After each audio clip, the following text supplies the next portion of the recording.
देशावर सगळ्या सीमांवर मात केल्यावर तो माणसांचा एक आयकॉन झाला. बरोबर आहे ना? ही वस्तुस्थिती आहे. आम्ही जे वाचतो, जे ऐकतो, जे पाहतो, जे जमिनी हकीकत आहे, ती जमिनी हकीकत अशी आहे, जी माणसं मोठी झाली ती माणसं मोठी होण्यासाठी किंमत मोजलेली आहे. किंमत. बुद्धाला घर सोडावं लागलं, तरुण बायको लेकरू राजवाडा सगळं वैभव सोडावं लागलं. सत्य सांगायचं होतं, सत्य सापडत नव्हतं, प्रचंड त्याग करावा लागला.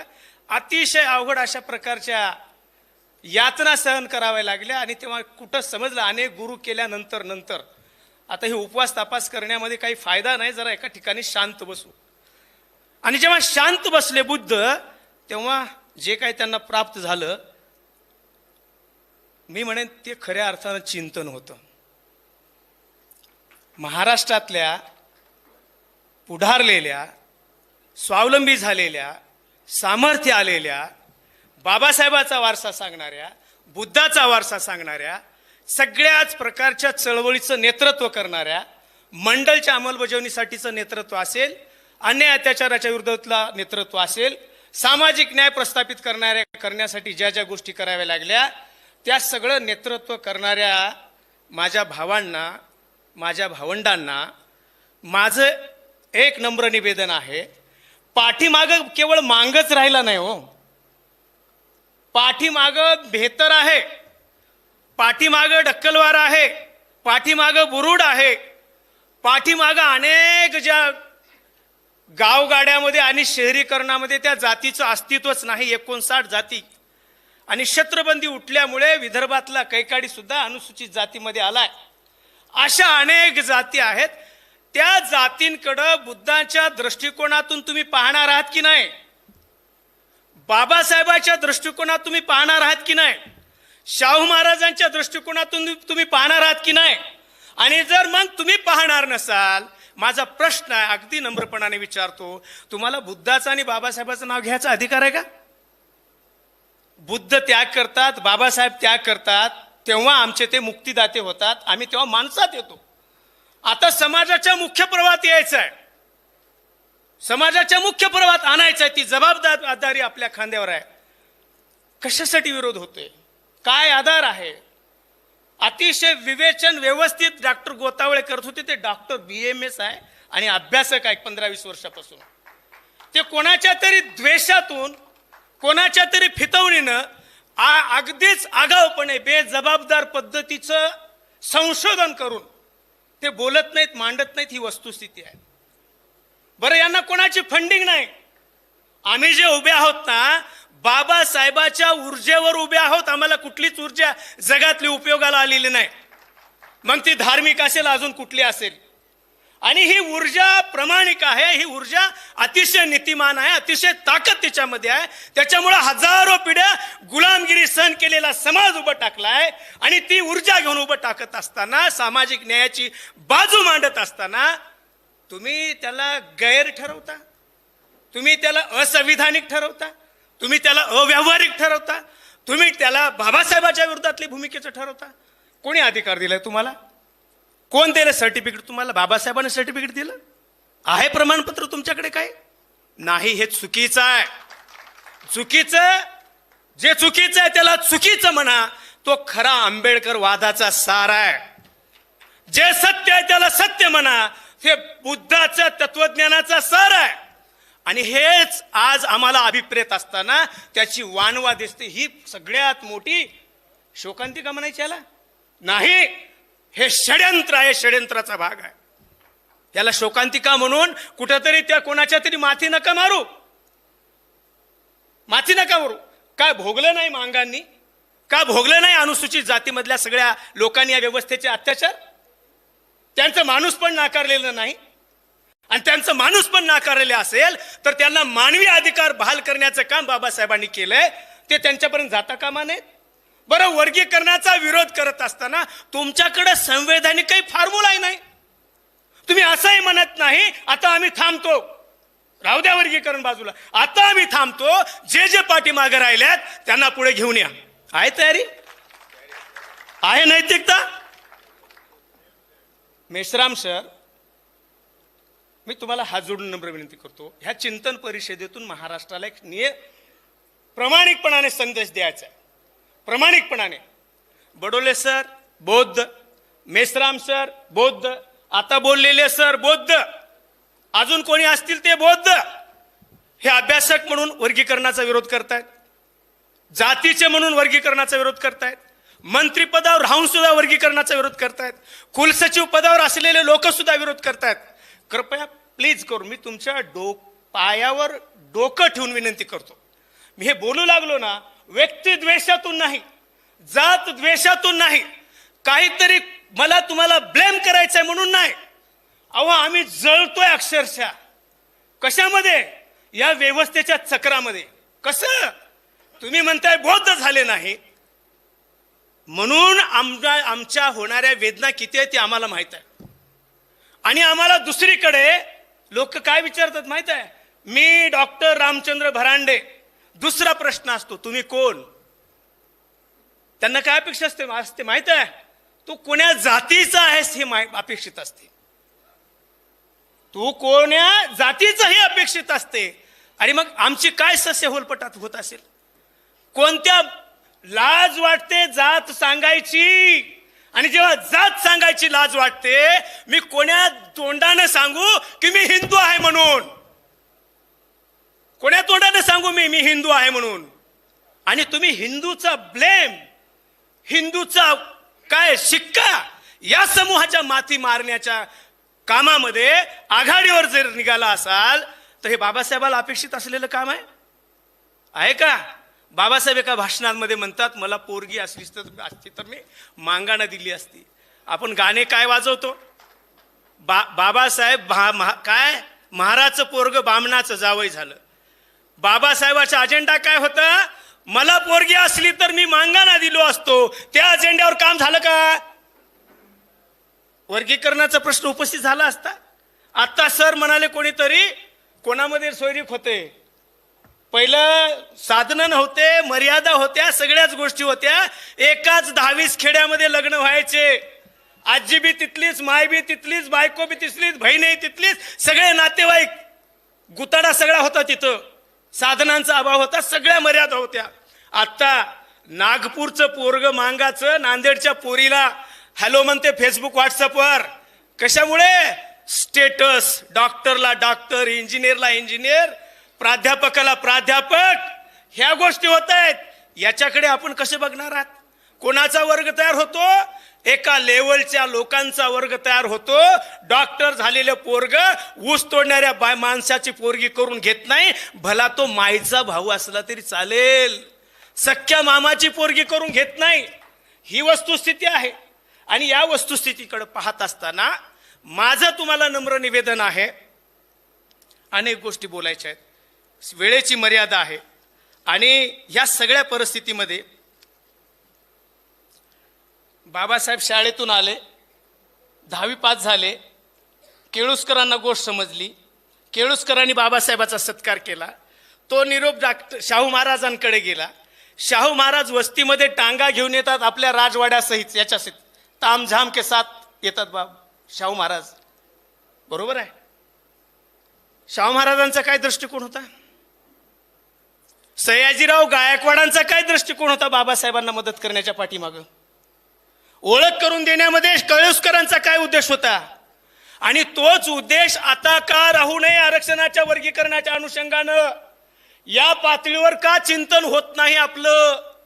बाबासाहेबाच्या दृष्टीचा, शाहू महाराजांच्या दृष्टीचा का अभाव आहे?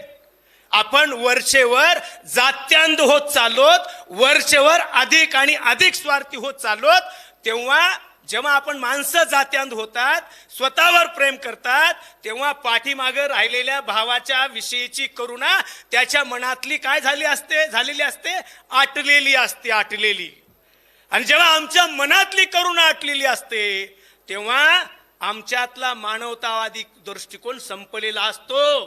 आणि हाच मानवतावादी दृष्टिकोनाचा त्याला पुनर्जीवित करायचंय, त्याला ताकद द्यायचं असेल तर तुम्हाला सांगतो नम्रपणाने, शेवटच्या माणसांना सामर्थ्य द्या, शेवटच्या माणसांना येऊन येण्यासाठी स्वागत करा, त्याला संधी द्या, त्याला ताकद द्या, त्याला त्याचं नेतृत्व करा. तो या ठिकाणी माणूस म्हणून उभं टाकणार आहे. तुम्हाला एका गोष्टीकडे लक्ष देतो, जेवढे बी काही बौद्ध आहेत ना महाराष्ट्रात, मांगांची संख्या लाखभर सांगितली जाते.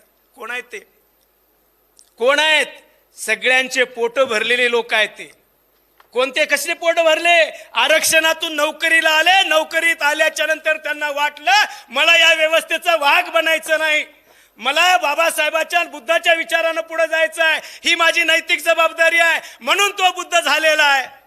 तुम्हाला असं नाही वाटत? मी जबाबदारीने बोलतोय, मी बोलल्याच्या नंतर काय वादंग उठेल मला माहित नाही, परंतु वर्गीकरण झाल्याच्या नंतर महाराष्ट्रातला मातंग येत्या 5 वर्षात लाखोच्या संख्येमध्ये बुद्ध होऊ शकतो, तेव्हा बाबासाहेबाचा विचार पुढे जातो. तुम्हाला असं वाटतं का तुमच्यामुळे देशात बुद्ध गेलाय? तुम्ही म्हणता ना मांगांना, तुम्ही बुद्ध झाले नाही, बुद्ध झाले नाही. माझं ऑब्झर्वेशन आहे, मी अनेक वेळा बोललेलो आहे, एकही भिक्खू मांगवाड्यात अजून चहाला सुद्धा आला नाही. एकही भिक्खू मांगवाड्यात अजून चहाला सुद्धा आला नाही. याच्यावर तुमचं चिंतन होत नाही, ही वस्तुस्थिती आहे. काय येऊ नये? त्याला जगात बुद्ध गेलाय कळत नाही. मांगाचं महाराजचं आड एक आहे, मसन एका ठिकाणी आहे, खातात एकच मोठं, सगळे दुखणे एक आहेत. इथं माई बहिणीवर शिवी दिली जाते, मांगा महाराजांना टार्गेट केलं जातं, बलात्कार केला जातो, तेव्हा तो व्यवस्थेचे बळी आहेत ना, व्यवस्थेचे बळी आहेत ना. मग हे व्यवस्थेचे बळी असलेले लोक आपले भाऊ कसे होऊ शकत नाहीत? आपल्याविषयी आपल्या मनात त्यांच्याविषयी बंधुत्वाची भावना का उपजत नाही, का वाटत नाही? या वस्तुस्थितीकडे कसं लक्ष देतात? तुम्ही म्हणताय फूट पडेल, तुम्ही म्हणताय एकजूट तुटेल, तुम्ही म्हणताय एकजूट तुटते. शहर गावगाड्याचं सोडा, गावगाड्या आहेत परंपरेनं, गावाच्या खलत मांगवाडा, त्याच्यानंतर मारवाडा, ही व्यवस्था आहे. परंतु शहरात दुपारेसरच्या बाजूला रामचंद्र भरांडेचं नसेल, दुसऱ्या एखाद्या चांबाराचं मांगाचंच घर आहे, तिथं कोटला ब्राह्मण, अडाणी अंबानीचा सोयरा, जैन मारवाडी येऊन तुमच्या इथं राहत नाही. कारण का तिथल्या प्लॉटची जी काही किंमत आहे ती कमी राहते. त्याला वाटते तिथं महाराजच्या जवळ आपण गेलं पाहिजे, तिथं प्लॉट घेतला पाहिजे. हे शहरातलं चित्र आहे. आणि या अशा प्रकारच्या चित्राला तुम्ही या पार्श्वभूमीवर तोडण्याचा प्रयत्न करताय. तुम्हाला वाटतं तुम्ही हे बाबासाहेबाचं काम करताय का? वाटत असेल तर लखलाभ. तुम्ही कुठल्याही परिस्थितीमध्ये काही करा, आम्ही काही बुद्धाचा मार्ग सोडणार नाही, आम्ही बाबासाहेबाचा मार्ग सोडणार नाही, आम्ही शाहूंचा मार्ग सोडणार नाही. आणि तुम्हाला एक गोष्ट सांगतो, बुद्ध जर फॉलो कोण करत असेल महाराष्ट्रामध्ये, तुम्ही सगळे मांगवाडे जाऊन तपासा, सगळ्याच बऱ्याचशा मांगांच्या गळ्यात पंढरपूरच्या माळा आहेत. आणि बाबासाहेब, तुकाराम, नामदेव हे सगळे माणसं सांगतात पंढरपूरचा विठोबा पुंडरीक आहे, म्हणजे तो बुद्ध आहे. मांगा अधिक नीतिमान आहेत, मांगा अधिक प्रामाणिक आहेत, मांगांची लिस्ट चोऱ्या करणाऱ्या, मारामाऱ्या करणाऱ्यांच्या यादीमध्ये नाहीत, मांग कोणालाच फसवत नाहीत, मांग कशाच अनितिमान जगत नाहीत. म्हणजे हेच खऱ्या अर्थानं बुद्ध आहेत, हेच खऱ्या अर्थानं बुद्ध आहेत. मग तुम्हाला सांगतो, हे एवढं सगळं वास्तव असताना त्यांना सोबत का घेत नाही? माणसांमध्ये विश्वास व्यवहार कधी होतो सर? माणसांची ज्ञानाची लेवल, माणसांची आर्थिक लेवल, माणसांच्या सगळ्या गोष्टी असतील त्यांच्यामध्ये विश्वास, प्रेम, व्यवहार बरोबरीचा असतो. जमीन आसमानचा फरक असलेल्या समाजाला तुम्ही कोणत्याही पातळीवर बुद्ध शिकवा, बुद्धाचं तत्वज्ञान तिथं जात नाही. आनंदाला सांगतानाची गोष्ट आहे, एक असाच भटकलेल्या माणसाला आनंद घेऊन आला बुद्धाकडे आणि त्यांना सांगू लागला सगळं तत्वज्ञान बुद्धाचं. त्याच्या काही लक्षच बसत नाही, त्याचं विचलित होतं लक्ष. ते बुद्धाच्या लक्षात आलं, त्या आनंदाला जवळ घेतला आणि बोललं, अरे आनंदा, त्याला भूक लागलेली अगोदर जेव घाल आणि त्याच्यानंतर तुझं तत्वज्ञान सांग. तर त्याच्यानंतर तुझं तत्वज्ञान सांग. हा दृष्टिकोन, ही दृष्टी आज सामाजिक न्यायाच्या आरक्षणाचं वितरण असमान पातळीवर होतंय. म्हणून या ठिकाणी मोठ्या प्रमाणामध्ये जे काही विषमता निर्माण झालेली आहे, जे काही आपल्या संविधानिक अधिकारापासून लोक दूर जात आहेत, त्यांना सोबत घेण्यासाठी त्यांच्या बाजूने उभं टाकणं गरजेचं आहे. तेव्हा आम्ही इथल्या व्यवस्थेच्या विरोधामध्ये लढाई लढू शकतो. लढाई तुमचं एकट्याच काम नाही लढायला. तुम्हाला तुमचं एका दुसऱ्या गोष्टीकडे लक्ष वेधू इच्छितो. हे म्हणू लागले सगळेजण, भावांनो बहिणींनो, तुम्ही आपल्याकडे सगळे गुगल फिगल आहे, सगळे संदर्भ ग्रंथ आहेत, त्याचं हे करा. आज आम्ही काही गोष्टी मान्य करतो की या मांगांमधले काही लोक RSSच्या नादी लागलेले आहेत. बरं का? आहेत. बडोले साहेब कोण्या पक्षाचे मंत्री होते 5 वर्ष? नम्रपणाने सांगा सर, आज राष्ट्रवादीमध्ये आहेत. हे फॅक्ट. कोण्या पक्षाचे होते? चांभाराच्या नंतर सगळे आमदार तपासून पहा कोण्या जातीचे आहेत, कोण्या पक्षाचे आहेत. नागपूर महानगरपालिकेमध्ये निवडून आलेले नगरसेवक कोणी असतील, कोण्या पक्षाचे जरा पहा. कोण्या पक्षाचे आहेत सांगा ना. तुम्ही सहभागी झालं पाहिजे ना याच्यात, बरोबर आहे ना? मग मला सांगा, पेडवरकर आमच्या समोर आदर्श आहे बरं का. जसं आम्ही बाबासाहेबाला मानून ताणून बेंबीच्या देठापासून जय भीम म्हणलो, मार खाल्लो, सगळ्याच गोष्टी करतो. आम्हाला फार गालाचे मुक्के घेऊन बरायशी असं म्हणत नाही व्यवस्था. ते म्हणते याच्या माईला घोडे लावा म्हणते पाठवा गेले की. बरं का? मला बोलू द्या, मी महाराष्ट्रात कुठंच बोललो नाही. आणि मी महाराष्ट्रातल्या परिवर्तनवादी चळवळीचा कार्यकर्ता आहे सामान्य. मी RSS फिरेशेचा काही अजेंड्यावर काम करणारा कार्यकर्ता नाही.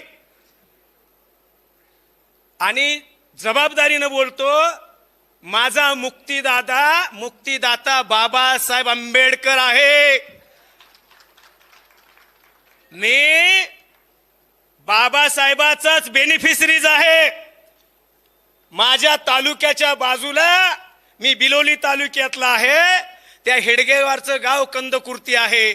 त्या हेडगेवारचा आमचा तसुबरे संबंध नाही. आम्ही या सगळ्या षड्यंत्रावर जाहीर सगळ्याच प्रकारच्या गोष्टी करतो. आम्ही नाकारतो, आम्ही कंडम करतो त्या गोष्टीला. महाराष्ट्रातली सामाजिक न्यायाची चळवळ, आरक्षण वर्गीकरणाची चळवळ बाबासाहेब आणि फुलेच्या शाहूच्या दृष्टिकोनातून आणि विचाराच्या परिप्रेक्षातून पुढे आलेली आहे. ही मानवतावादी चळवळ आहे, संविधानिक आधार असलेली चळवळ आहे. आणि त्याच्या पुढे जाऊन सांगू, ही आत्मसन्मानाची चळवळ आहे. जो समाज स्वावलंबी आहे, जो समाज आत्मनिर्भर आहे, जो समाज या ठिकाणी स्वतःच्या पायावर साधणार उभा आहे, तोच समाज आत्मसन्मानाची लढाई लढू शकतो. तुम्ही लढाई लढण्यामध्ये सबसेल फेल गेलेला आहात. माझा दावा आहे, आज RSSची एक भिक्खू संघ नावाची विंग आहे. मान्य करता की नाही तुम्ही? आहे ना? आहे. आणि मग हे असेल तर तुम्ही लढू शकता होय? कोण? अरे तुम्ही फेल गेलाय. आम्ही तुमच्या सोबत येणार आहोत. हे डबल रोल नको.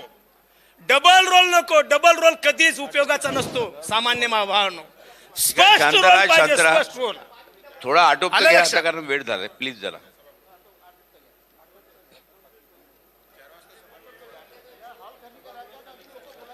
चार वाजता हॉल खाली करायचा. तुम्ही मोठ्या मिशनचे घटक आहात. तुम्ही मोठ्या मिशनचे घटक आहात. मी तुम्हाला सांगतो, नाव नाही घेत. आम्हाला मान्य आहे, फक्त 4 वाजता हॉल खाली करायचा. एक हॉस्पिटल आहे, त्या हॉस्पिटलचे डॉक्टर सरसंघचालक आहेत. त्यांना विचारलं, ते अर्थात बुद्धिस्ट आहेत. त्यांना विचारलं, मी माहिती घेतली कसं काय. त्यांना सांगितलं त्यांना मदत केली गेलेली आहे.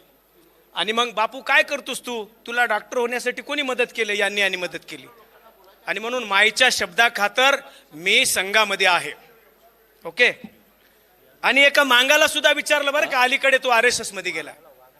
त्याची माई जिवंत नाही, याचा बापही जिवंत नाही, पण दोघांचे उत्तर सारखे आहेत. ते म्हणाला, मी बाप जिवंत असतापासूनच सर काय केलो, संघात गेलो. काय आहे षड्यंत्र? हे षड्यंत्र आहे.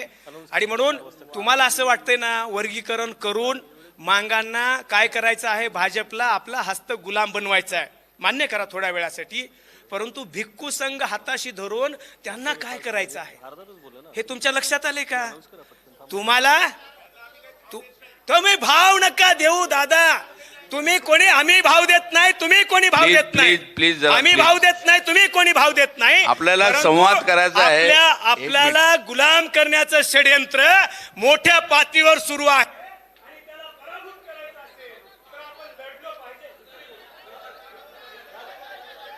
अरे अरे नाही, असं नका करू, असं नका करू, असं नका करू. त्यांना बोलू द्या. माझी end करू द्या. विनंती आहे, तुम्ही समारोप वर्गीकरणावर करू द्या. बोला. अरे हा- वर्गीकरणावर बोला. राजेश आपसात भांडू राजेश नका. राजेश तुम्ही जरा नाही, बोलू तुम्ही द्या, त्यांना भांडताय. समारोप करू द्या. नाही, तुम्ही भांडताय. हो माझा आरोप आहे, राजेश, तुम्ही अरे भांडताय. त्यांना समारोप करू द्या, तुम्ही बाजूला व्हा. हे माझ्यावर आरोप सर भैयाजी. त्यांना समारोप करू द्या, असं नाही करा. हो ना, येस येस. हा भरांडे साहेब तुम्ही समारोप करा, समारोप yes, करा. चला. अरे काय करणार आता तुम्ही लोक? एंड कन्क्लूड करा. परांडे साहेब कन्क्लूड करा. हा थांबू का सर?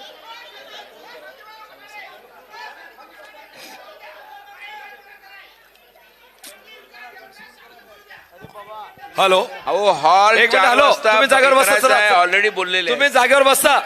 अहो एक मिनिट ऐका, तुम्हाला एक मिनिट ऐका. प्रश्न तो नाही, वेळेचं बंधन आहे. वेळेचं बंधन आहे, तुम्ही बसा, तुम्ही गोंधळ करू नका. वेळेचं बंधन आहे, ते मांडणी करतील. हे बघा, सगळ्यांना बोलायचं आहे, सगळ्यांना बोलायचं आहे. सगळे शांत बसा इथे.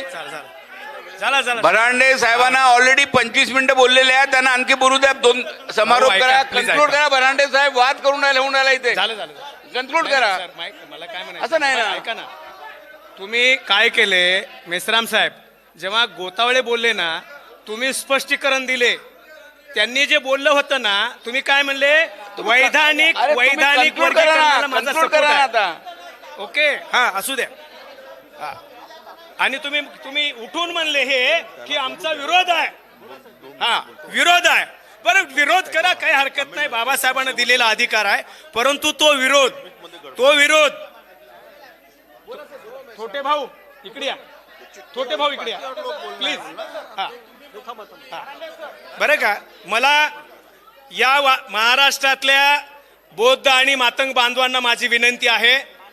महाराष्ट्रातल्या बौद्ध आणि मातंग बांधवांना माझी विनंती आहे, याच्यामध्ये बाबासाहेबाला, अण्णाभाऊ साठेला, लहुजींना आणू नका, कोण्याही महापुरुषाला आणू नका. वर्गीकरणाच्या आडून चिखलफेक करू नका, ही वस्तुस्थिती आहे. आणि वर्गीकरण, हा यस, वर्गीकरण या ठिकाणी मागासांचा निकष लावून जे लोक मागास राहिलेले आहेत, येस सर, अनुसूचित जातीची यादी जेव्हा बनली गेली, एक कॉमन बाब त्याच्यामध्ये होती, हे अनटचेबल होते. देशातले विविध होते. 1120 काहीतरी जाती आहेत.